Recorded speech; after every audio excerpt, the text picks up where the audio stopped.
Hello, welcome to Pursuit of Perfect System. My name's Terry Ellis. I'm an audio reviewer and Dirac Live calibrator, and in this video really I'm concluding the review for the Bowers and Wilkins 603 speakers, obviously in the 2018 variety. Bowers and Wilkins are a UK based company that we all know. They've been selling speakers officially since 1966, but it wasn't until 1995 that the company introduced the 600 range into its speaker lineup. In 1999, Bowers and Wilkins started trickling down technologies to the 600 range from their more flagship speakers, such as the Nautilus tube technology. In 2001, the 600 range got Flowport technology to improve the speaker's bass. In 2007, Bowers and Wilkins added FST technology to the 600 range, fixed suspension transducer technology to the 600 mid-range drivers, and also they added neodymium magnets to their tweeters. In 2014, the tweeters were improved again by getting decoupled dome technology. And now in 2018, we have the 6th iteration of the Bowers and Wilkins 600 range. Kevlar has been replaced with Continuum. The bass ports have been moved to the rear. The tweeters have decoupled double dome technology, and the bass drivers are an improved design as well. So we have 23 years there of history and design developments and improvements. So how do the new 603 sound? Actually very impressive.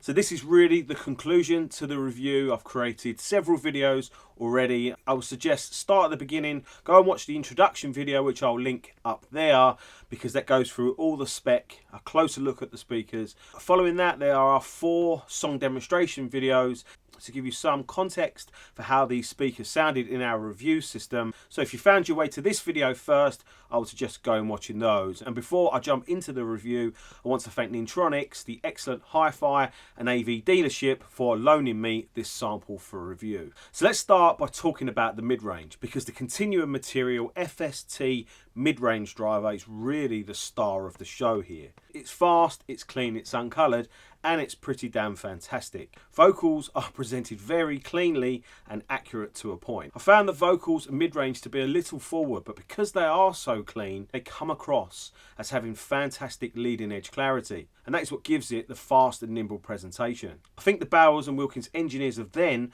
tried to match the performance from the bass drivers and the tweeter with the fantastic mid-range driver, and they have largely succeeded. The treble is crisp with a fair bit of bite to it. Some audiophiles will love that, some may not. But again, the treble is clean and clear, and most importantly, harshness free. And there is surprisingly a good amount of refinement at this price point. Interestingly, I've been to Bowers and Wilkins presentations where they demonstrate the differences of having a tweeter mounted inside a box compared to when they mount one on top of the box, and it's very obvious and clear the improvements mounting the tweeter on top of the box brings. A more open sound, but with more detail and more musical expression. But I was really impressed with just how well these Bowers and Wilkins 603s get the musical message across. The energy and the drive of the music really comes through, and it's most evident during complex pieces, and they sound very open and transparent. I was actually expecting the 603s to sound a little flat at the top end because the tweeter's mounted inside the cabinet. The tweeter works really well to accompany the fantastic Continuum mid-range. The overall top end and mid-range is open, clear, detailed, and all I can say is well done to the Bowers and Wilkins engineers. Bass, well now this is a very interesting one, because I've actually swung both ways with my opinions on the bass from the 603s. Now, when I first installed them, I actually thought the bass was a little lean and probably too lean for my taste, especially coming from the KEF reference speakers, which I normally use as part of the review system, which have got, you know, really big bass output. However, spending more time with the 603s, I actually started to appreciate what the Bowers and Wilkins engineers have done here. There's enough bass to support that slightly forward mid-range and that treble with that crisp bite. But what there isn't is any fat or excess added to the bass, which works wonders for sequences of drums. We get tight, articulate and controlled bass, and it's also very smooth in its delivery. This also gives the bass performance really clean leading edges and helps to improve the perceived dynamics. Some people might want the speakers to kick a little harder or be a bit bigger and fuller in the bass, but I would guess more audiophiles would prefer a tighter, more controlled bass over longer listening periods. The 603 speakers have good bass extension, but there's definitely room left there to add a subwoofer or two. I don't believe the speakers need a subwoofer to sound good, but there's definitely scope there to use a subwoofer or two just to add extra foundation to the presentation. But make sure if you're going to do it that you use a fast one.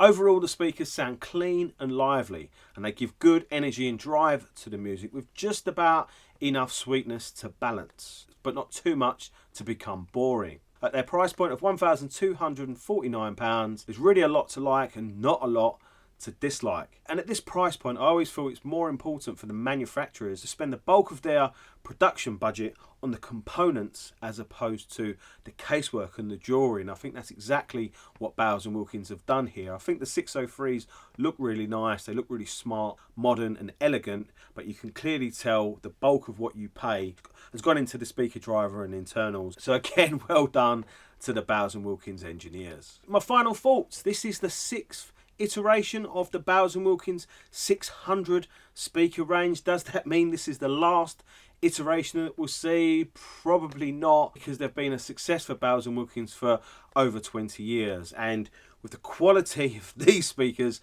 I can fully see them being a success for Bowers and Wilkins way into the future. And it remains to be seen whether the audiophiles of tomorrow will grow up lusting after the silver continuum drivers like a lot of us did growing up, lusting after the yellow Kevlar drivers of the 600 range of old. But I think they should, because that is seriously impressive and seriously good. I hope you've enjoyed this review series. As I mentioned, this is the last video in a series of 6 videos, so if you've come to this one first, make sure you go and watch the first video in the series and work your way through, because you'll get much more out of it. Please consider subscribing to the channel if you haven't already. We've got a lot of absolutely fantastic content coming really soon, so make sure you subscribe, and also don't forget to hit that notification bell so you get a nudge every time I create a new video. Also, don't forget to go and visit our website. There's a full written review for the Bowers and Wilkins 603 already live on the website, among a load of other